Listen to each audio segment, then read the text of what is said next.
Sebenarnya aku tak terlalu mencintaimu. Aku menikahimu untuk bantu-bantu pekerjaan rumah saja. Ucap suamiku dengan mantap, yang terasa seperti petir yang menamparku di siang hari. Lalu aku lakukan ini hingga dia menyesal. Assalamualaikum warahmatullahi wabarakatuh. Halo Bunda sahabat Ainun. Semoga Bunda semuanya dalam keadaan sehat dan selalu bahagia ya. Sebelum saya lanjut, yuk Bunda absen dari kota mana saja? Dan buat yang sudah like, komen, dan subscribe semoga rezekinya dilancarkan ya. Yuk, langsung kita mulai kisahnya. Namaku Putri Anindya Larasati. Lahir sebagai anak kedua dalam keluarga Darmawan Adiputra, seorang pengusaha properti besar di kota ini. Orang-orang memanggil ayahku, Tuan Besar Darmawan. Pria yang mendirikan kerajaan bisnis dari nol dan kini hidup dikelilingi kekuasaan serta kekayaan. Ibuku, Ratri Kusuma, adalah lambang kesempurnaan seorang sosialita. Elegan, selalu anggun, dan sangat menjaga status keluarga kami di mata masyarakat. Di mata orang luar, keluarga kami adalah gambaran ideal. Rumah besar dengan pilar-pilar tinggi berwarna putih, taman yang terawat sempurna, dan koleksi mobil mewah yang berganti tiap tahun. Tapi di balik itu semua, rumah ini dingin, kaku. Seperti museum yang penuh pajangan, termasuk kami, anak-anaknya. Aku hanya pelengkap. Seorang gadis yang ditakdirkan menjadi alat perjanjian, memperkuat jaringan bisnis keluarga lewat pernikahan yang diatur. Kakakku, Putra Aditya, adalah pewaris sejati, kebanggaan ayah. Dia dilatih untuk memimpin perusahaan sejak kami masih kecil. Sementara aku diajari bagaimana menjadi istri dari pria yang sepadan. Aku tak pernah bermimpi keluar dari garis takdir itu. Sampai hari itu. Hari ketika seorang pria bernama Surya Wicaksana datang melamarku. Hari itu, udara terasa lebih panas dari biasanya. Meskipun AC di rumah kami bekerja keras menyejukkan ruangan. Di ruang tamu yang besar dengan lampu kristal menggantung, semua orang duduk dengan posisi serba formal. Meja panjang di hadapan kami penuh dengan hidangan mahal. Kue-kue kecil dari toko terkenal, buah impor yang tampak mengkilap, serta minuman dalam gelas kristal. Aku duduk di kursi sisi kiri, di samping ibuku yang anggun dengan kebaya biru langit berhias payet perak. Wajahnya cantik, tapi datar, seperti topeng porselen. Sesekali, tangan halusnya merapikan letak kerudung kebayaku. Putri, duduk yang tegak, bisiknya. Suaranya lembut, tapi nadanya perintah yang tak bisa dibantah. Aku menarik napas, mencoba menenangkan debaran jantungku. Di seberang ruangan, ayah duduk dengan tubuh bersandar santai, tapi tatapan matanya tajam. Di sebelahnya, Putra berdiri sambil menyilangkan tangan di dada, ekspresinya sinis. Kakakku itu sejak awal menentang keras lamaran ini. Baginya, Surya tak lebih dari pria miskin yang bermimpi terlalu tinggi. Bel rumah berbunyi. Suara itu terdengar nyaring di telingaku. Aku menoleh pada ibu. Wajahnya tidak berubah. Tapi aku tahu, ia sedang mempersiapkan diri untuk menilai. Menilai siapa yang akan datang dan seberapa besar rasa malu yang harus ia telan hari ini. Pintu utama dibuka oleh salah satu pelayan. Di ambang pintu berdiri Surya, mengenakan kemeja putih polos yang disetrika dengan rapi, celana bahan hitam yang sederhana, dan sepatu kulit coklat yang tampak mengkilap meski sedikit usang. Di belakangnya, dua orang tua sederhana. Aku menebak mereka orang tua Surya, membawa nampan berisi seserahan. Ruang tamu seketika hening.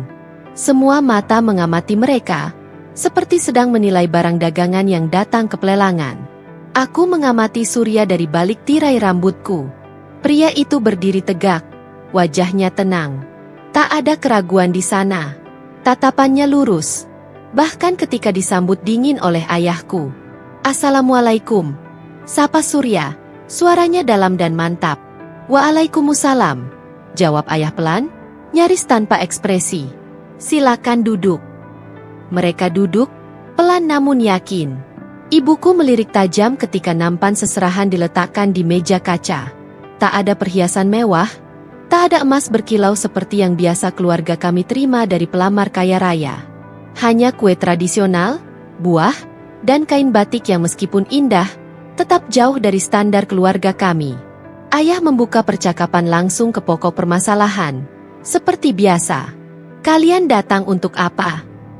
Surya menatap mata ayah, tidak gentar. Kami datang dengan niat baik, Pak. Saya, Surya Wicaksana, ingin melamar Putri Anindya Larasati. Ibuku menahan napas, lalu tersenyum kecut. Kakakku terkekeh pelan, seperti menertawakan sesuatu yang sangat bodoh. Ayah mengangkat sebelah alis, lalu bersedekap di kursinya. Kamu yakin? Dengan apa kamu mau melamar anak saya? Tanya ayah, nada suaranya mengiris tajam. Saya memang tidak punya banyak harta, Pak, jawab Surya jujur. Tapi saya punya kemauan, kerja keras, dan komitmen. Saya ingin membahagiakan Putri, dan saya siap membuktikan itu. Ayah tertawa kecil, tapi tidak terdengar lucu. Kemauan? Komitmen? Itu tidak cukup. Anakku terbiasa hidup dalam kemewahan. Dia makan makanan terbaik, memakai pakaian mahal, pergi ke tempat-tempat yang hanya segelintir orang mampu kunjungi. Kamu pikir kamu bisa memberinya semua itu? Surya menarik napas pelan. Wajahnya tidak berubah. Saya tidak bisa menjanjikan semua itu sekarang, Pak. Tapi saya berjanji, suatu hari nanti, saya akan bisa memberi Putri kehidupan yang layak. Suatu hari nanti? Putra bersuara, suara sinisnya menusuk. Berapa lama kami harus menunggu? 5 tahun? 10? Kamu kira keluarga kami mau menyaksikan Putri hidup susah? Menumpang di kontrakan sempit sambil makan mie instan? Ibuku menyela, nadanya dingin namun sopan. Putri, nak, bagaimana pendapatmu? Kamu tidak keberatan dengan semua ini? Semua mata beralih padaku. Suasana terasa seperti jarum yang menekan kulitku. Aku bisa merasakan dinginnya tangan ibu di punggungku, pelan namun mendesak. Sebuah tekanan yang memintaku untuk berkata tidak. Aku menoleh pada Surya. Pria itu menatapku, tatapannya tak menuntut, tak mendesak. Hanya memberi pilihan. Ada sesuatu dalam matanya yang membuatku ingin tahu lebih dalam. Tentang dunia yang mungkin ada di luar tembok rumah ini. Aku menegakkan punggungku, menarik napas dalam-dalam, lalu bicara. Saya tidak keberatan, Bu. Kalimat itu jatuh seperti batu ke permukaan air yang tenang. Menghancurkan semuanya. Ayah langsung menghentakkan kakinya ke lantai, membuat semua orang tersentak. Ibuku membelalakan mata, seperti tak percaya. Kakakku mengumpat pelan, mengepalkan tangan. Tapi aku tetap menatap Surya. Dan untuk pertama kalinya, aku merasa seperti memilih sesuatu untuk diriku sendiri. Malam itu, setelah para tamu pulang dan lamaran dianggap resmi, meskipun dengan enggan oleh ayah, aku berdiri di balkon kamar, menatap langit kota yang gelap. Lampu-lampu gedung jauh di sana berkedip seperti bintang yang kehilangan cahayanya. Ketukan pelan terdengar di pintu kamar. Aku menoleh, dan Surya berdiri di ambang pintu, masih dengan kemeja putihnya. Boleh bicara sebentar? Tanyanya pelan. Aku mengangguk. Ia berjalan pelan, berhenti beberapa langkah dariku. Terima kasih, katanya tiba-tiba. Aku tahu ini keputusan sulit. Aku tersenyum tipis. Aku juga tidak tahu kenapa aku menerima lamaranmu. Surya ikut tersenyum. Ada rasa sabar di sana. Nanti kamu akan tahu. Aku menatapnya, mencoba mencari tahu siapa dia sebenarnya. Tapi malam itu aku hanya tahu satu hal. Hidupku baru saja berubah. Dan entah itu awal dari kebahagiaan, atau justru awal dari luka yang panjang. Hari pernikahanku tiba lebih cepat dari yang kubayangkan. Tidak ada gegap gempita seperti pesta pernikahan kakakku, Putra, yang digelar di hotel mewah dengan ribuan tamu undangan dan liputan media. Tidak ada gaun rancangan desainer ternama, atau undangan yang dicetak dengan tinta emas. Pernikahanku dengan Surya berlangsung sederhana, hampir sunyi, dan terasa asing. Aku berdiri di depan cermin, mengenakan kebaya putih gading sederhana. Tidak ada mahkota berlian seperti yang ibuku kenakan saat menikah dulu. Hanya hiasan melati di sanggulku yang perlahan mengeluarkan aroma samar. Kutarik napas dalam-dalam, berusaha menenangkan degup jantung yang terasa tidak wajar. Di balik pintu, kudengar suara ibuku berbicara dengan sinis.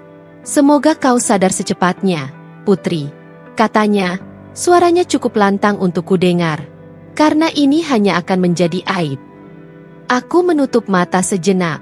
Tak ada pelukan hangat dari ibu. Tak ada tepukan lembut di punggung dari ayah yang memberiku restu. Hanya tatapan dingin dari mereka sejak pagi tadi. Bagiku, ini bukan pernikahan. Ini semacam pengasingan.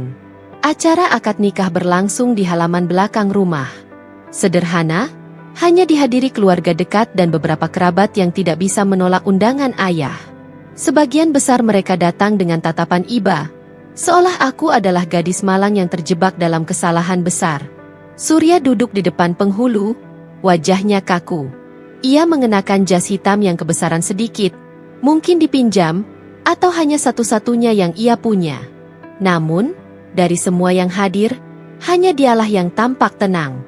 Matanya lurus, nadanya mantap saat mengucap ijab kabul. "Saya terima nikahnya Putri Anindya Larasati binti Darmawan Adiputra dengan mas kawin tersebut, tunai." Kata-katanya sederhana, namun bagiku, terdengar berat, seolah ada beban yang ia pikul sendirian. Setelah doa diucapkan, aku menatap tangan Surya yang mendekat untuk menjabat tanganku. Tangannya hangat, tetapi genggamannya terasa ragu. Mata kami bertemu sesaat, dan untuk pertama kalinya aku merasa Surya begitu jauh, walau hanya sejengkal di depanku. Pesta kecil berlangsung seadanya. Beberapa tamu memberi selamat sambil berbisik-bisik, dan aku bisa menebak apa yang mereka katakan. Sayang sekali, padahal putri cantik dan terpelajar. Dulu, siapa yang tak mau jadi menantu Pak Darmawan? Sekarang, malah menikah dengan orang biasa. Aku hanya tersenyum kaku.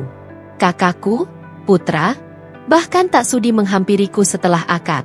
Ibuku menghilang di balik tamu, hanya sesekali melirikku dari kejauhan, seperti tak ingin ada yang tahu bahwa pengantin wanita hari ini adalah anaknya. Surya berdiri di sampingku, namun ia nyaris tak bicara. Ia hanya menjawab seperlunya jika ada yang bertanya. Tak ada genggaman tangan, tak ada tatapan hangat seperti pengantin baru lainnya. Ia menjaga jarak, seolah kami adalah dua orang asing yang dipaksa berdiri berdampingan. Saat seseorang dari pihak Surya, aku tak tahu siapa, mungkin sahabatnya, mencoba mencairkan suasana, aku mendengar percakapan itu. "Sur, senyum dikit, bro. Masa pengantin cowok mukanya kayak patung begini?" ujar pria itu sambil menepuk pundaknya. Surya hanya tersenyum tipis. "Maaf, aku nggak biasa begini." Pria itu tertawa kecil, tapi aku menangkap nada lain dari jawaban Surya. Sesuatu yang membuat hatiku tidak nyaman. Malamnya, setelah semua tamu pulang, kami memasuki kamar pengantin yang sudah dihias seadanya. Kamar itu terasa asing, walau tetap megah dengan lampu gantung dan ranjang besar berhias tirai putih. Aku berdiri canggung di dekat meja rias, sementara Surya duduk di tepi ranjang, membuka sepatu dengan pelan. Hening.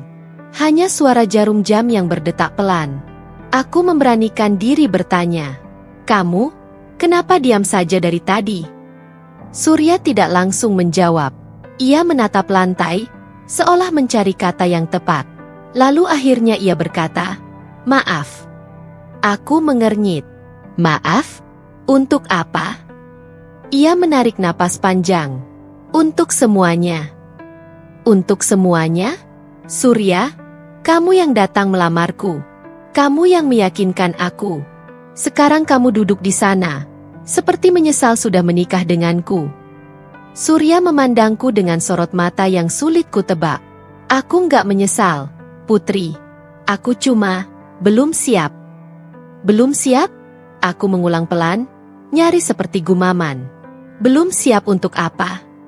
Surya mengusap wajahnya. "Ada lelah di sana. Ada beban yang entah apa. Untuk semua ini," katanya pelan, "pernikahan kita bukan seperti yang kamu bayangkan."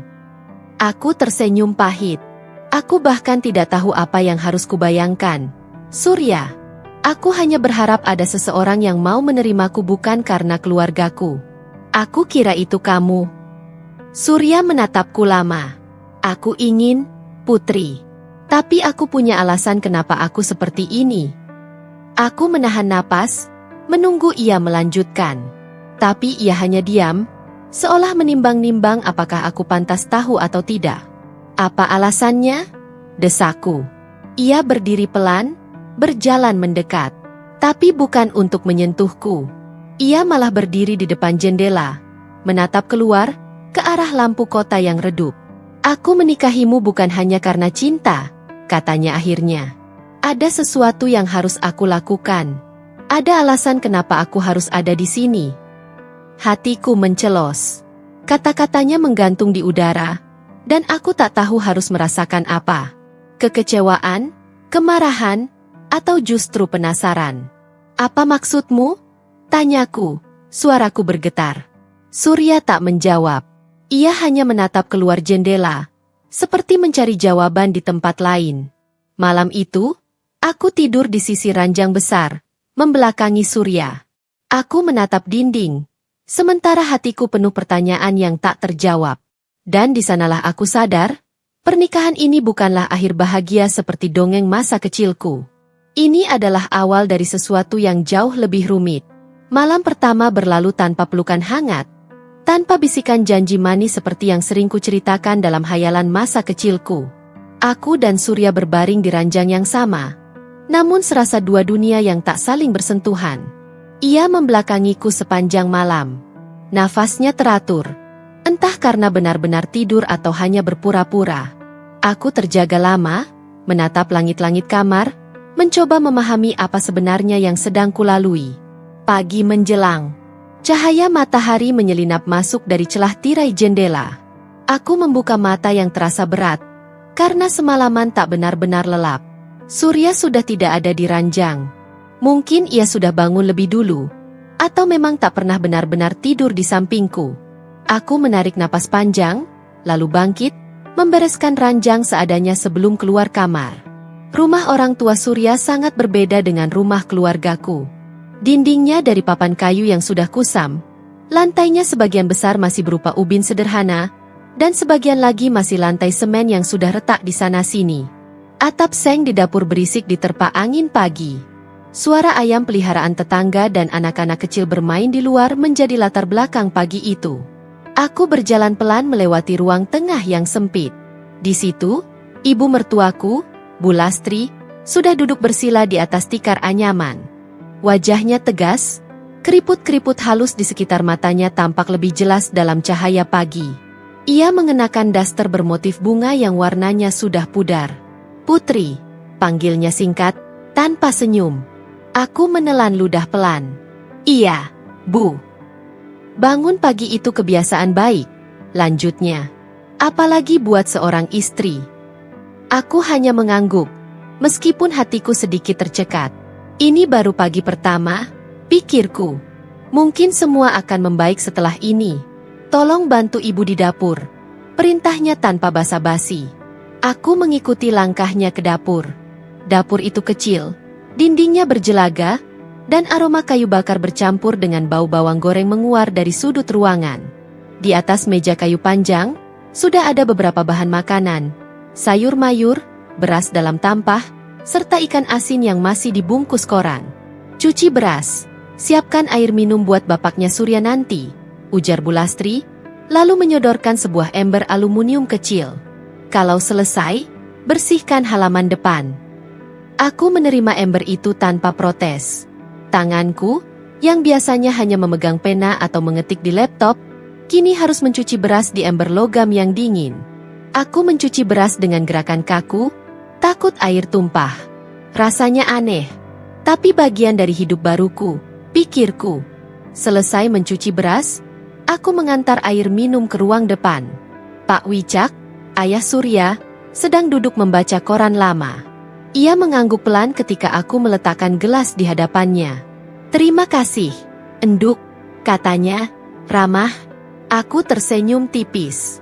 Setidaknya ayah Surya bersikap hangat, pikirku. Hari-hari berikutnya, pola itu berulang. Setiap pagi aku bangun lebih awal, membersihkan rumah, menyapu halaman, mencuci piring, bahkan mencuci pakaian. Ibu mertuaku jarang bicara selain untuk memberi perintah. Tidak ada waktu bersantai. Tidak ada hari istirahat layaknya pengantin baru. Aku mencoba menerima semua itu sebagai bagian dari penyesuaian. Aku ingat pesan ibu dulu, bahwa seorang istri harus patuh.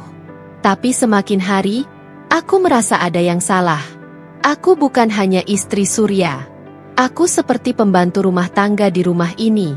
Suatu siang, ketika matahari terik menyengat, aku duduk di teras sambil mengipasi diri dengan sapu lidi. Tangan dan kakiku pegal setelah mencuci pakaian dengan tangan karena mesin cuci rusak sejak lama. Peluh membasahi pelipisku. Bu Lastri keluar, membawa keranjang berisi baju kotor lain. Ini juga, katanya, baju kerja Surya. Kalau nggak bersih, nanti dia malu di tempat kerja. Aku menerima keranjang itu. Bibirku ingin sekali bertanya, kenapa tidak kau cuci sendiri? Tapi suara itu hanya tertahan di tenggorokanku. Aku masuk kembali ke halaman belakang, mencuci lagi. Saat itu aku sadar, aku tidak hanya menjadi istri. Aku sudah menjadi tenaga kerja gratis di rumah ini. Malam harinya, Surya pulang dari bengkel tempat ia bekerja. Bajunya bau oli, tangannya penuh bekas luka kecil dari pekerjaan kasar seharian. Ia masuk ke kamar tanpa banyak bicara. Aku mengikutinya perlahan, duduk di tepi ranjang. Surya, panggilku pelan. Ia hanya menoleh singkat, membuka kancing kemejanya, lalu mengganti pakaian. Aku mau bicara, kataku, mencoba tetap tenang. Apa? Jawabnya datar. Aku menatap punggungnya yang membelakangiku. Kenapa ibumu memperlakukanku seperti pembantu? Aku nggak keberatan bantu di rumah. Tapi, ini seperti bukan rumahku. Surya terdiam beberapa saat, lalu pelan-pelan duduk di kursi kayu di sudut kamar. Putri, katanya pelan, ini memang bukan rumahmu. Aku menahan napas. Kata-katanya menyakitkan. Apa maksudmu? Ia menatapku, matanya sayu karena lelah. Kamu terbiasa dengan rumah besar, pembantu, fasilitas. Di sini nggak ada itu semua. Kamu harus mulai dari bawah. Aku menggigit bibir bawahku. Aku bisa belajar hidup sederhana. Surya, aku bisa terima itu. Tapi aku bukan pembantu di rumah ini. Aku istrimu. Surya menghela napas panjang. Ibu nggak percaya kamu bisa jadi istri yang baik. Jadi dia mengujimu. Dan aku nggak bisa apa-apa sekarang. Aku merasa ada sesuatu yang disembunyikan Surya. Tapi aku terlalu lelah untuk mendesaknya malam itu. Aku di sini bukan untuk diuji, Surya, kataku pelan. Aku di sini untuk hidup bersamamu. Ia menatapku, lalu mengangguk pelan. Maaf. Malam itu, kami kembali tidur dalam diam. Aku memeluk diriku sendiri di sisi ranjang, bertanya-tanya, seberapa lama aku bisa bertahan di rumah ini? Hari-hari berikutnya, tugas-tugas makin berat. Aku bahkan mulai disuruh menjemur pakaian tetangga yang dititipkan untuk dicuci oleh ibu mertuaku. Aku bekerja seperti buruh harian, tapi tanpa bayaran. Dan Surya, ia hanya diam. Mungkin karena lelah, atau mungkin karena tak mau melawan. Namun jauh di dalam hatiku, aku tahu, aku harus mencari tahu alasan sebenarnya Surya bersikap seperti ini. Karena aku merasa, ada sesuatu yang lebih besar dari sekadar kemiskinan dan kesulitan hidup. Dan aku akan menemukannya. Hari-hari di rumah ini semakin membuatku merasa asing. Seolah aku hanya sekedar bayangan di sudut rumah yang tidak dihiraukan. Aku tak lagi menghitung hari sejak aku resmi menjadi istri Surya. Semua terasa seperti lorong panjang yang gelap, tanpa tahu kapan berakhir. Bukan hanya ibu mertuaku yang harus kulayani. Kini aku juga harus mengurus adik-adik Surya. Ada 3 dari mereka yang masih tinggal di rumah ini. Sinta, adik perempuan Surya yang duduk di bangku SMA, selalu bersikap cuek padaku. Ia sering menyuruhku mengambilkan seragam sekolahnya yang digantung di tali jemuran. Padahal aku sedang sibuk membersihkan dapur. Rizal, adik laki-laki Surya yang baru lulus SMP, hampir setiap hari minta dibuatkan kopi panas 2 kali sehari. Dan jika terlambat, ia akan menggedor meja makan keras-keras. Lalu ada Nina, si bungsu, baru berusia 8 tahun. Setidaknya Nina sering menatapku dengan polos, meski tak banyak bicara. Kadang, ia mengikutiku saat aku mencuci pakaian di belakang rumah. Diam-diam, aku merasa sedikit ditemani. Pagi itu, setelah selesai menyiapkan sarapan untuk semua orang, aku duduk di sudut dapur sambil meminum teh tawar yang sudah dingin. Tanganku kasar, kuku-kuku jariku retak karena sering terendam deterjen. Rambutku kusut terikat asal-asalan. Baju yang kupakai masih daster lama yang kubawa dari rumah orang tuaku. Bu Lastri tiba-tiba muncul dari arah ruang tamu. "Putri, kenapa masih duduk di situ?" tegurnya tajam. Aku segera meletakkan gelas. "Maaf, Bu, saya." Rizal butuh seragamnya disetrika sekarang. Sinta belum bawa bekal sekolah. Cepat. Aku berdiri, menahan letih. Tubuhku sakit semua. Tapi aku anggukan kepala tanpa banyak kata. Tak ada ruang untuk membantah di rumah ini. Menjelang siang, setelah pekerjaan pagi selesai, aku baru sempat duduk sebentar di kamar. Surya belum pulang dari bengkel. Biasanya dia baru kembali sore hari, dengan wajah letih dan diam.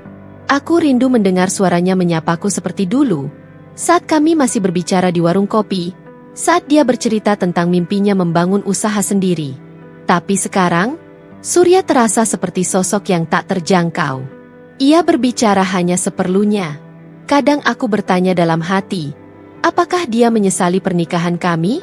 Malam itu, saat aku selesai mencuci piring, Sinta tiba-tiba muncul di dapur. "Kak, setrikain rokku buat besok," katanya sambil melemparkan seragam ke pangkuanku. Aku menatapnya, ingin menolak, tapi bibirku keluh. Aku hanya mengangguk pelan. "Cepat ya. Aku mau keluar sama teman-teman," lanjutnya. "Sudah malam, Sin. Besok sekolah," kataku pelan. Dia menatapku dengan sinis. "Kamu bukan siapa-siapaku buat ngatur-ngatur." Seketika itu, hatiku mencelos. Aku menunduk, menerima saja perintah itu, lalu berjalan ke kamar sambil membawa pakaiannya. Di kamar, aku duduk di sudut, menatap setrika yang sudah panas. Aku mulai menyetrika pelan-pelan sambil menghela napas. Wajahku terasa panas, tapi bukan karena uap setrika.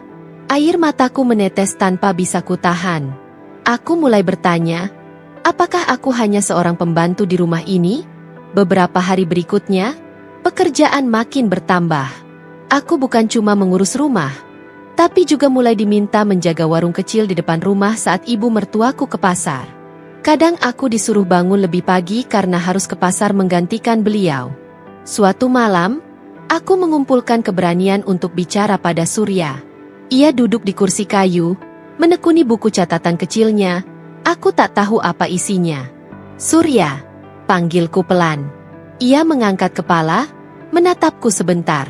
"Ada apa?" "Aku capek." Ia diam. "Aku bukan gak mau kerja, Surya. Tapi aku capek. Aku di rumah ini seperti pembantu." Surya meletakkan buku catatannya. Ia mengusap wajahnya dengan kedua tangan. "Aku tahu." "Kalau kamu tahu, kenapa kamu diam saja?" Suaraku bergetar, nyaris pecah. Ia menatapku lama. Matanya lelah. Ada sesuatu di sana yang tak ku kenal. "Aku nggak bisa buat apa-apa sekarang, Putri." "Kamu bisa. Kamu suamiku," kataku pelan. "Aku datang ke sini untuk jadi istri, bukan pembantu buat keluargamu." Ia menggeleng pelan. "Kalau aku lawan mereka, aku takut semua makin kacau." "Apa maksudmu?" Aku mendesak. Ia terdiam lama. Lalu, seperti berat, ia bicara lagi. "Aku janji, Putri. Gak lama lagi semua berubah." Aku menghela napas panjang. "Berapa lama, Surya?" Sampai aku lupa siapa diriku sendiri. Ia tak menjawab, hanya diam. Dan aku makin merasa sendirian.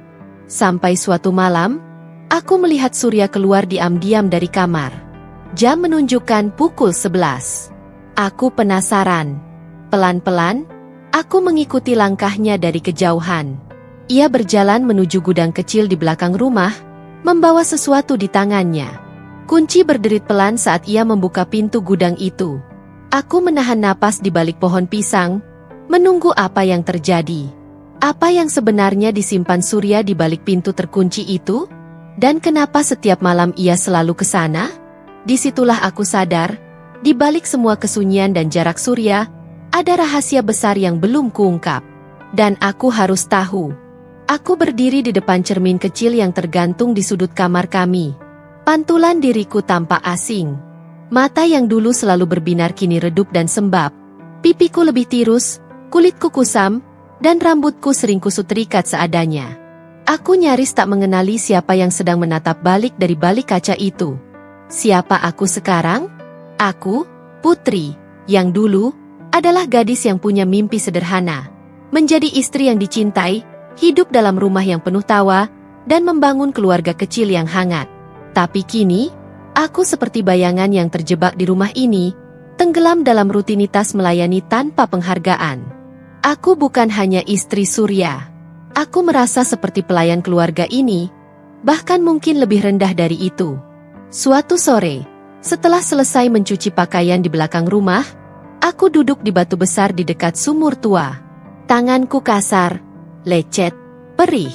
Aku menatap telapak tangan yang dulu halus, dulu sering diraih oleh Surya saat kami berjalan berdua di masa-masa pendekatan dulu. Sekarang, ia bahkan jarang menyentuhku. Nina, adik bungsu Surya, menghampiriku dengan boneka lusuh di pelukannya. Kak Putri capek, ya? Tanyanya dengan suara kecil. Aku tersenyum, walau rasanya getir. Iya, sedikit. Dia duduk di sampingku, diam-diam menyandarkan kepala mungilnya di lenganku. Sekilas, ada hangat yang merayap di dadaku. Setidaknya, masih ada satu yang melihatku sebagai manusia di rumah ini. Malam itu, aku kembali mencoba bicara dengan Surya. Aku menunggunya pulang dari bengkel, menyiapkan makan malamnya seperti biasa. Ia makan dengan diam, suapan cepat tanpa suara, lalu cuci tangan, lalu duduk lagi di kursi kayu itu, menunduk menatap buku catatannya. Aku mendekat. Surya, panggilku pelan. Ia mengangkat kepala, menatap tanpa ekspresi. Apa? Aku mau bicara, kataku, duduk di lantai di hadapannya. Ia menutup bukunya, meletakkannya di meja. Bicaralah. Aku menarik napas panjang. Aku mulai kehilangan diriku sendiri di rumah ini. Ia diam. Setiap hari aku kerja, ngurus rumah, ngurus adik-adikmu, bantu warung, bahkan nyuci baju tetangga. Aku nggak punya waktu buat diriku sendiri. Surya, aku merasa nggak ada yang lihat aku sebagai istrimu. Surya tetap diam. Dan kamu juga diam. Kamu bahkan nggak pernah nanya aku capek atau enggak. Lanjutku. Suaraku mulai bergetar. Apa kamu benar-benar nggak peduli? Ia menghela napas pelan, lalu berkata tanpa emosi. Keluarga adalah tanggung jawab kita bersama. Aku menatapnya, mencari seberkas rasa bersalah di matanya, tapi nihil. Tanggung jawab? Aku tahu. Tapi aku istrimu, Surya, bukan pembantu mereka. Ia mengusap wajahnya, lalu bersandar di kursi. Putri, ini hidup kita sekarang. Kalau kamu nggak kuat, ya, aku nggak tahu harus bilang apa. Dadaku seperti ditusuk. Kata-kata itu menusuk lebih dalam daripada semua tatapan sinis ibu mertuaku. Kenapa kamu berubah seperti ini, Surya? Tanyaku lirih. Ia tak menjawab. Dulu, kamu selalu bilang ingin bahagiain aku. Kamu yang ngajak nikah cepat-cepat. Tapi setelah aku di sini, kamu malah lepas tangan. Masih tak ada jawaban. Aku berdiri, menatapnya lama. Apa ini semua karena kamu butuh aku buat ngebantu keluarga kamu? Aku ini istri atau cuma alat buat ngeringanin beban kalian? Surya menghela napas. Kamu mikir apa aja terserah, Putri. Aku nggak punya pilihan lain selain begini. Aku ingin membentaknya. Ingin memaksanya bicara. Tapi aku tahu, Saat ini Surya takkan mengatakannya. Malam itu, aku tidur di lantai. Ranjang terasa terlalu dingin untuk kutiduri bersama seseorang yang rasanya semakin jauh. Aku menangis tanpa suara. Air mata menetes membasahi bantal lusuh di bawah pipiku. Ya Allah, bisikku lirih. Aku berdoa, walau rasanya seperti berbicara sendiri. Aku merindukan rumah, merindukan ayah dan ibu. Tapi aku terlalu malu untuk pulang. Mereka pasti berpikir aku hidup bahagia di sini. Apa aku segegabah itu? Menikah dengan seseorang yang tak kukenal sepenuhnya? Hari-hari berikutnya, aku mulai merasa mati rasa. Tubuhku bekerja seperti biasa, tapi jiwaku entah di mana.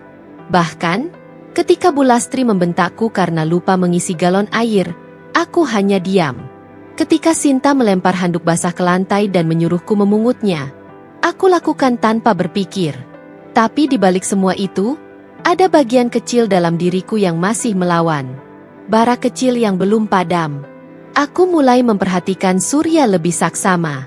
Malam-malam ketika ia keluar diam-diam, aku tandai jam-jamnya. Aku mulai menebak-nebak apa isi gudang kecil di belakang rumah itu. Ada sesuatu di sana. Sesuatu yang membuat Surya seperti membawa beban berat. Dan mungkin, jawabannya ada di balik pintu itu. Suatu malam, setelah semua orang tidur, aku memberanikan diri keluar dari kamar. Kakiku melangkah pelan di lantai kayu yang berderit pelan. Aku menahan napas tiap kali kayu berbunyi. Aku menuju gudang di belakang rumah. Pintu itu terkunci, tapi aku tahu Surya menyimpan kuncinya di laci meja kerjanya. Jantungku berdebar kencang. Aku kembali ke kamar, membuka laci, dan menemukan kunci tua dengan gantungan kain hitam. Tanganku gemetar saat memegangnya. Malam ini, gumamku pada diri sendiri. Aku harus tahu. Aku menuju gudang itu lagi. Kunci berputar pelan. Pintu itu membuka perlahan, dan apa yang kulihat di dalam sana, membuatku tercekat. Pagi itu berbeda dari biasanya. Setelah hampir 3 bulan aku berkutat di dalam rumah ini, ibu mertuaku tiba-tiba menyuruhku pergi ke pasar untuk belanja sendiri. Biasanya, dia yang selalu mengatur semua, bahkan mengawasi jenis bawang yang harus kubeli. Tapi hari itu, entah kenapa, beliau menyuruhku berangkat sendiri. Aku berjalan ke pasar dengan langkah pelan. Matahari sudah meninggi, udara panas menusuk kulitku. Tanganku mencengkeram erat tas belanja kain yang kubawa dari rumah. Di sepanjang perjalanan, pikiranku melayang-layang, seperti perahu yang kehilangan arah. Sesampainya di pasar, aku segera menuju kios sayur langganan Bu Lastri. Aku mulai memilih cabai dan tomat sambil menunduk. Tapi tiba-tiba, sebuah suara familiar memanggilku dari kejauhan. Putri. Aku mendongak, dan di hadapanku berdiri seorang perempuan berkerudung pastel dengan senyum lebar di wajahnya. Mata bulatnya menatapku penuh rasa kangen. Butuh beberapa detik bagiku untuk mengenali siapa dia. Dina? Ucapku nyaris tak percaya. Dina, sahabat SMA-ku, yang dulu selalu jadi tempatku berbagi cerita, kini berdiri di hadapanku. Wajahnya lebih dewasa, tapi tetap hangat seperti dulu. Kami berpelukan sebentar, dan untuk pertama kalinya sejak lama, aku merasa benar-benar senang bertemu seseorang. Astaga, kamu kemana aja, Put? Kok nggak ada kabar? Tanyanya. Aku menikah. Jawabku pelan. Dina menatapku lebih dekat, mengamati wajahku. Kamu kelihatan beda, katanya hati-hati. Aku tersenyum kaku. Iya, beda. Kami memutuskan duduk sebentar di warung kopi kecil dekat pasar setelah belanja selesai. Aku jarang sekali keluar rumah, jadi momen ini terasa seperti napas baru. Dina memesankan 2 gelas es jeruk untuk kami. Gimana kabarnya? Kok tiba-tiba nikah? Sama siapa? Tanya Dina, matanya berbinar penasaran. Aku menarik napas dalam, kemudian bercerita perlahan. Tentang Surya. Tentang pernikahan yang terburu-buru. Tentang harapanku yang hancur pelan-pelan setelah masuk ke rumah itu. Aku ceritakan semua. Tentang ibu mertuaku. Tentang adik-adiknya. Tentang malam-malam sepi bersama Surya yang lebih banyak diam daripada bicara. Saat aku bicara, wajah Dina berubah. Tatapannya makin dalam. Dan akhirnya, setelah aku selesai, dia meletakkan gelasnya di meja, menatapku lurus-lurus. "Putri, kamu sadar nggak sih? Kamu lagi dimanfaatin?" Ucapnya pelan tapi tegas. Aku terdiam. Kata-kata itu seperti petir di siang bolong. "Dimanfaatin?" Ulangku lirih. "Iya." Dina mengangguk. "Mereka butuh kamu buat ngeringanin beban mereka. Mereka nggak lihat kamu sebagai istri, Put. Mereka lihat kamu sebagai alat." "Tapi Surya, dia juga kerja keras di bengkel," kataku, berusaha membela meskipun suaraku goyah. "Surya diam aja waktu kamu disuruh ngelakuin semua kerjaan rumah. Dia nggak pernah belain kamu, kan?" Aku menunduk. Tanganku mencengkeram kain tas belanja. Jemariku gemetar. "Putri," lanjut Dina pelan, "ini hidup kamu. Kamu berhak bahagia. Kamu nggak harus tahanin semua ini cuma karena udah menikah." Aku menghembuskan napas berat. Air mata menggenang di pelupuk mataku, tapi aku tahan sekuat tenaga. "Kalau aku pergi, aku malu sama orang tua," kataku nyaris berbisik. Dina menggenggam tanganku. "Orang tua kamu pasti lebih sakit hati lihat kamu disiksa kayak gini. Percaya sama aku. Jangan tunggu sampai kamu kehilangan semua harga diri kamu." Malam itu, aku pulang dengan kepala penuh suara Dina. Kata-katanya bergema di telingaku berulang-ulang. "Kamu sedang dimanfaatkan. Ini hidup kamu." Di dapur, aku kembali masak seperti biasa. Tapi rasa di hatiku sudah berbeda. Ada sesuatu yang bangkit. Sebuah tanya yang belum pernah kupikirkan serius. Apa aku benar-benar ingin begini selamanya? Surya pulang lebih malam dari biasanya. Ia seperti biasa meletakkan tasnya dan masuk ke kamar tanpa bicara banyak. Aku menatap punggungnya. "Surya," panggilku pelan. Ia menoleh, menatapku datar. "Besok, aku mau pulang ke rumah orang tuaku," ucapku tenang. Matanya menyipit. Ada kekhawatiran di sana. "Ngapain?" tanyanya. "Aku mau ketemu mereka. Aku butuh waktu buat mikir." Ia menghela napas berat. Lama ia diam. Lalu pelan-pelan ia mengangguk. "Terserah kamu." Aku tak percaya ia semudah itu membiarkan aku pergi. Walau hanya sementara. Tapi aku tahu, ini langkah pertama yang harus kulakukan. Aku menatap langit-langit kamar malam itu, lebih tenang. Besok, aku akan pulang. Aku butuh tahu apa yang sebenarnya kuinginkan. Dan aku ingin tahu, siapa sebenarnya Surya dan apa yang ia sembunyikan di balik semua kebisuannya. Malam itu udara terasa berat. Langit mendung seperti mencerminkan isi hatiku. Setelah sekian lama menahan semua pertanyaan, akhirnya aku memutuskan malam ini harus ada jawaban. Bukan setengah hati, bukan basa-basi. Aku ingin tahu. Sekalipun mungkin jawabannya akan mengiris hati. Surya baru saja selesai makan malam. Ia duduk di kursi kayu di teras rumah, menatap kosong ke jalanan yang sepi. Tangannya sibuk memainkan rokok yang belum dinyalakan. Ada kerutan lelah di wajahnya, tapi hatiku sudah terlalu sesak untuk peduli. Aku berdiri di depan pintu, mengamatinya dalam diam beberapa saat, sebelum akhirnya melangkah keluar. "Surya," panggilku pelan. Ia menoleh, sekilas saja, sebelum kembali menatap ke depan. "Kita harus bicara," lanjutku, kali ini suaraku lebih tegas. Ia diam sejenak, lalu mengangguk pelan. Aku menarik napas panjang, mencoba menenangkan debaran yang begitu keras di dada. Lalu aku duduk di kursi sebelahnya, menjaga jarak. "Aku nggak mau berputar-putar," kataku pelan tapi mantap. "Kenapa kamu menikahiku, Surya?" Dia tak langsung menjawab.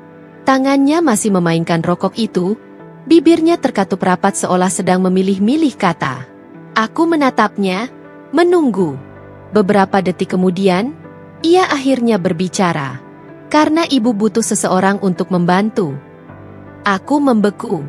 Dunia seperti berhenti berputar sesaat. Suara jangkrik di kejauhan, suara dedaunan yang tersapu angin. Semuanya lenyap begitu saja. "Apa maksudmu?" tanyaku pelan, meski aku sudah tahu jawabannya. Ia masih tak menoleh. Keluarga kami kesulitan. Warung butuh bantuan, rumah berantakan, adik-adik masih kecil. Ibu, gak kuat lagi ngurus semuanya sendiri. Aku menatapnya lekat-lekat. Ada rasa asing dalam diriku. Lelaki yang duduk di depanku ini, orang yang dulu kukira mencintaiku, kini seperti orang asing. Dan aku? Tanyaku. Aku di mana? Surya? Di matamu? Ia akhirnya menoleh. Wajahnya datar, seperti sedang bicara soal cuaca. Kamu perempuan yang paling mungkin nerima keadaan keluarga kami. Kamu gak banyak nuntut. Kamu sabar. Itu aja. Dadaku serasa diremas keras. Mataku panas. Jadi aku cuma pilihan karena aku. Gampang? Suaraku bergetar. Surya mengangkat bahu. Aku nggak bilang gampang. Aku pikir kamu kuat. Kuat? Aku menahan isak yang ingin pecah. Kuat untuk dipekerjakan dari pagi sampai malam? Kuat untuk dicuekin sama suaminya sendiri? Kuat untuk diperlakukan kayak pembantu? Ia menghela napas, seolah lelah dengan pembicaraan ini. Putri, aku nggak punya banyak pilihan waktu itu. Aku berdiri mendadak, kursi kayu berderit keras. Tapi aku punya. Surya, aku punya pilihan untuk bahagia. Dan kamu ngambil itu dariku tanpa pikir panjang. Surya hanya diam. Tatapannya kosong. Jauh dari rasa bersalah yang kuharap ada di sana. Kenapa nggak jujur dari awal? Suaraku makin meninggi. Air mataku jatuh tanpa bisa kutahan. Kenapa kamu pura-pura mau bahagiain aku waktu datang melamar? Kenapa kamu bilang semua omong kosong itu? Ia menatapku, sorot matanya aneh. Aku pikir, lama-lama kamu bakal terbiasa. Aku melangkah mundur, seolah kata-katanya baru saja menamparku berkali-kali. Aku bukan barang, Surya, bisikku getir. Aku perempuan. Aku punya hati. Aku pengen dicintai, dihargai. Malam itu, aku tidur di lantai ruang tamu. Aku nggak sanggup masuk kamar yang dindingnya penuh kenangan bohong itu.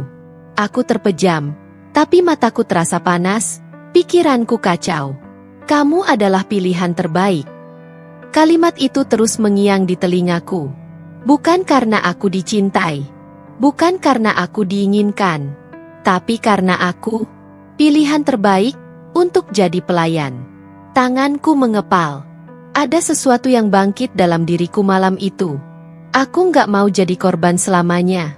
Aku nggak mau anak-anakku nanti melihat ibunya diremehkan. Aku harus bertindak. Aku harus bangkit. Pagi harinya, aku berdiri di depan cermin. Wajahku sembab. Tapi ada kilatan tekad yang belum pernah kulihat sebelumnya di sana. Aku mengemasi beberapa baju ke dalam tas kecil. Mau kemana? Suara Surya terdengar dari belakangku.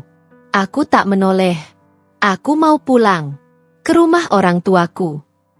Ia diam sejenak, lalu berkata pelan. Kalau pergi, jangan kembali.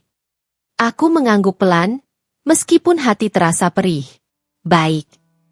Aku melangkah keluar rumah itu tanpa menoleh ke belakang. Setiap langkahku terasa berat, tapi anehnya, dadaku jauh lebih ringan dari sebelumnya.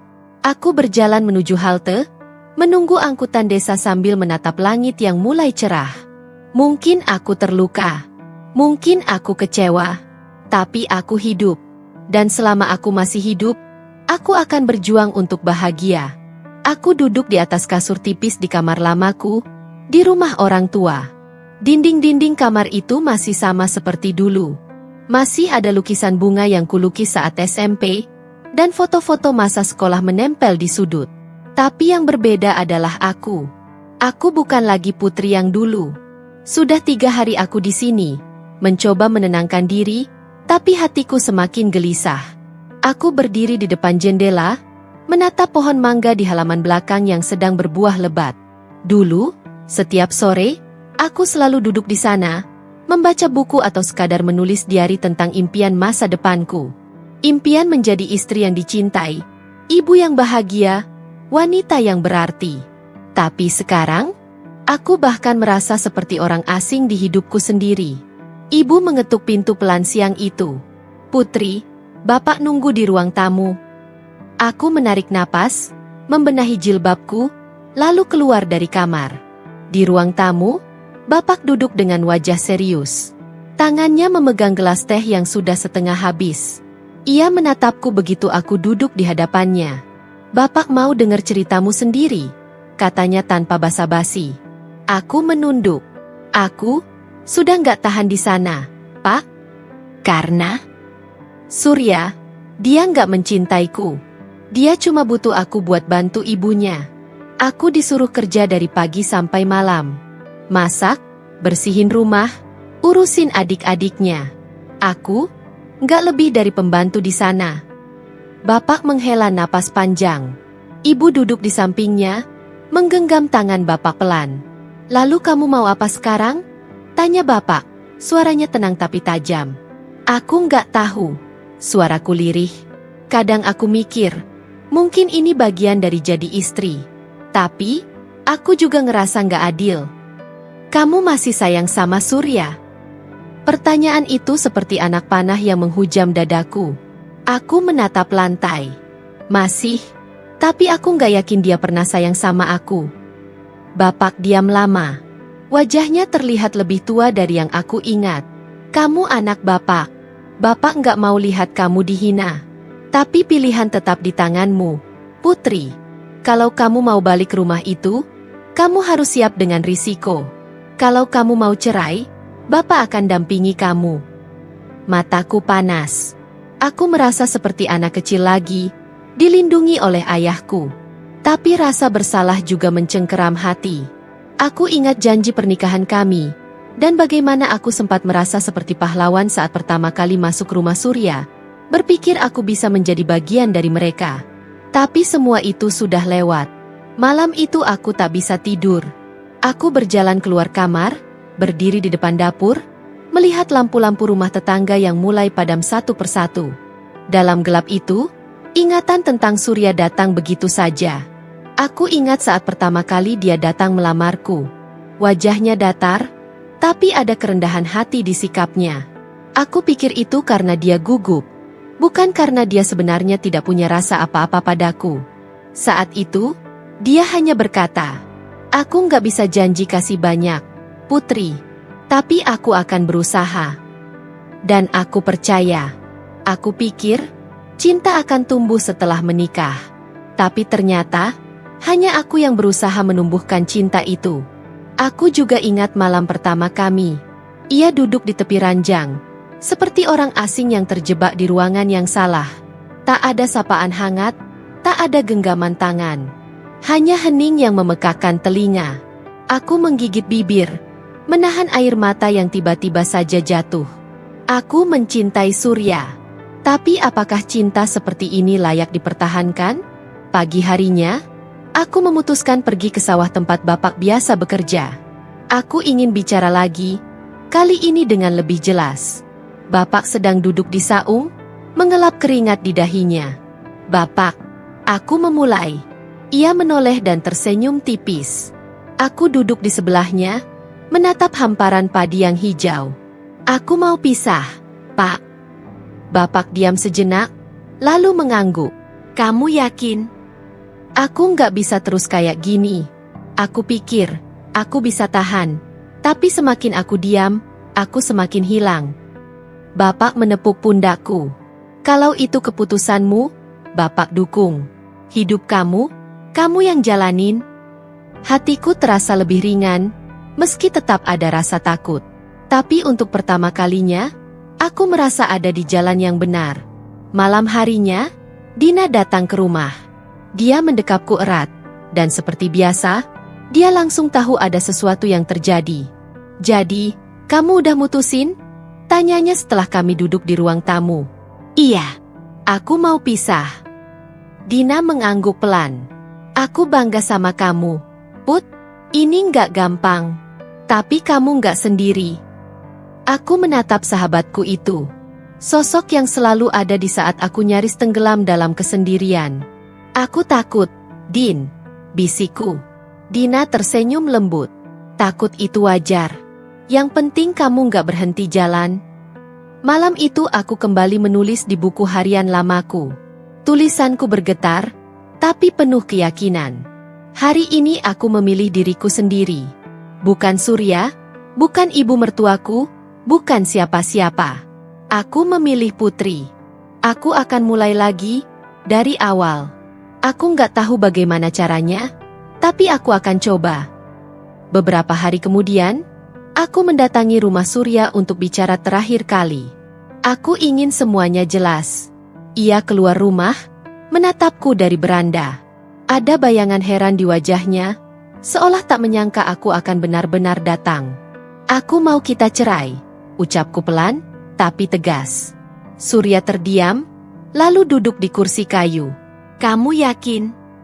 Aku yakin. Ia menatapku lama, kemudian mengangguk. Tak ada penyesalan di matanya. Hanya kelelahan yang selama ini aku lihat. Baik, katanya singkat. Aku menarik napas lega. Walaupun hatiku sedikit perih. Aku berpaling dan berjalan pergi, meninggalkan rumah itu. Tak lagi menoleh ke belakang. Aku duduk di depan cermin tua di kamar masa kecilku, menatap pantulan wajah yang rasanya asing bagiku sekarang. Mata sembab, kulit kusam, dan senyum yang sudah lama tak kutemui. Di balik semua itu, aku tahu ada seseorang yang ingin kembali bangkit. Seseorang yang ingin merasa hidup, bukan hanya bertahan. Keputusan ini bukan hal kecil. Ini bukan tentang siapa salah dan siapa benar. Ini tentang bagaimana aku harus memilih antara terus bertahan dalam hubungan yang membuatku kehilangan harga diri, atau pergi, dan memulai lagi dari nol. Aku pernah membayangkan rumah tangga itu tentang cinta, saling melengkapi, saling mendukung. Tapi kenyataannya, aku hanya berjalan sendirian, menyeret langkah berat tanpa teman sejati di sampingku. Meninggalkan Surya adalah keputusan yang berat. Bukan hanya karena aku masih menyimpan rasa, meski kecil, tetapi karena aku juga takut. Takut menjadi wanita yang dicap gagal, takut orang-orang akan mencibir, takut tidak bisa berdiri sendiri. Tapi ketakutan itu tidak lebih besar daripada ketakutan kehilangan diriku sendiri. Pagi itu, aku duduk bersama bapak dan ibu di ruang makan. Makanan sederhana tersaji di meja. Nasi hangat, tempe goreng, sambal, dan sayur bening. Aroma yang dulu kurindukan, sekarang terasa asing karena pikiranku terus berputar. Putri, suara ibu pelan, tapi menghangatkan. Kamu yakin dengan keputusan ini? Aku mengangguk perlahan. Aku harus, Bu. Kalau aku tetap di sana, aku nggak akan jadi siapa-siapa. Aku cuma akan makin hilang. Ibu menarik napas panjang. Ia mengelus punggung tanganku, seperti yang selalu ia lakukan waktu aku kecil dan takut tidur sendiri. Kalau suatu hari kamu butuh tempat pulang, rumah ini selalu ada buat kamu. Katanya, mata ibu berkaca-kaca. Bapak tak banyak bicara, seperti biasa. Tapi ia meletakkan sendoknya dan menatapku. Jangan pernah takut karena sendirian. Kadang sendiri itu lebih baik daripada salah jalan. Kata-kata bapak menancap dalam. Aku mengangguk lagi, kali ini lebih yakin. Siang itu, aku mengemasi sisa barang-barangku yang masih ada di rumah Surya. Baju-bajuku, buku-buku yang dulu kubawa dengan harapan akan jadi bacaan di malam tenang kami, yang ternyata tak pernah ada. Aku menemukan foto pernikahan kami, bingkai kayunya sedikit berdebu. Aku memandang foto itu lama. Ada senyum di wajahku waktu itu. Senyum yang polos, penuh harapan. Dan Surya dengan ekspresi datarnya. Aku lepaskan foto itu dari bingkainya, lalu melipatnya rapi. Bukan untuk dibuang, tapi untuk jadi pengingat bahwa aku pernah berjuang. Bahwa aku pernah percaya. Saat aku hendak beranjak, Surya berdiri di ambang pintu kamar. Kamu benar-benar mau pergi? Tanyanya datar. Aku tak menjawab langsung. Aku menatap matanya, mencari sesuatu yang mungkin dulu kusebut harapan. Tapi tak ada.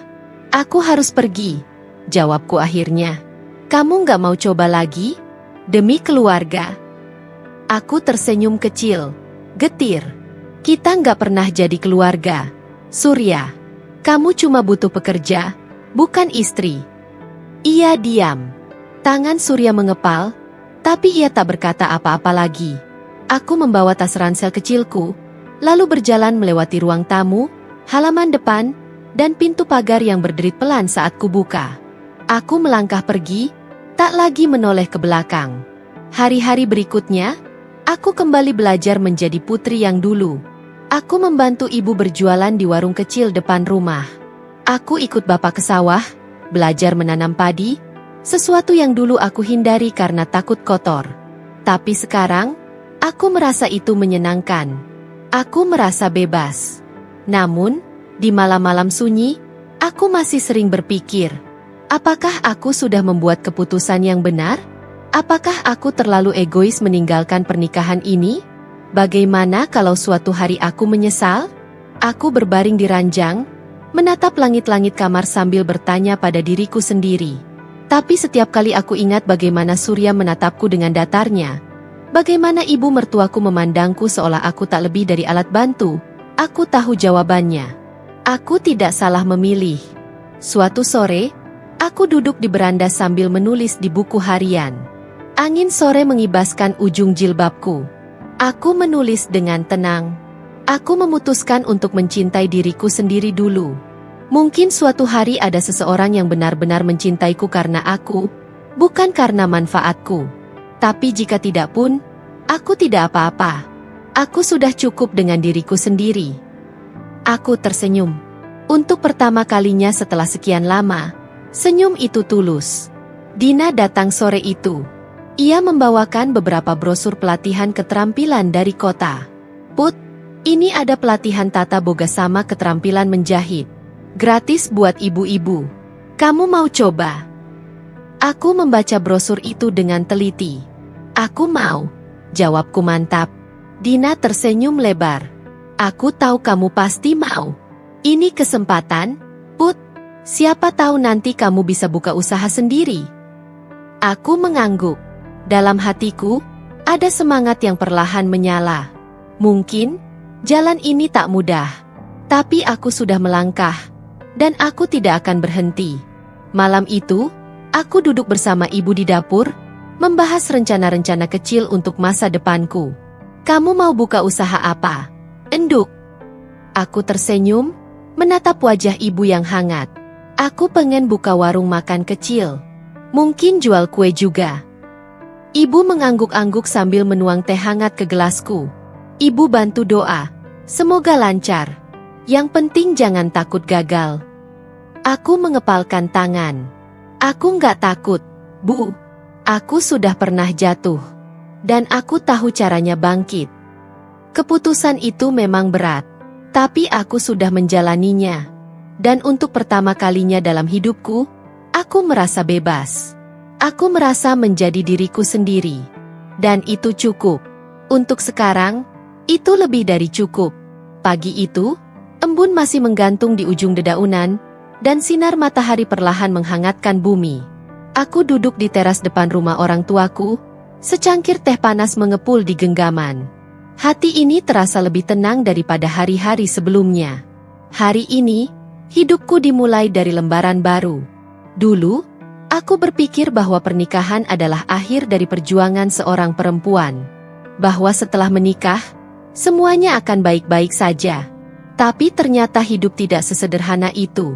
Kini aku mengerti, kebahagiaan bukan sesuatu yang diberikan orang lain padamu. Kebahagiaan itu harus kau ciptakan sendiri. Dina datang seperti biasanya, kali ini dengan semangat yang membara. Putri, semua udah daftar.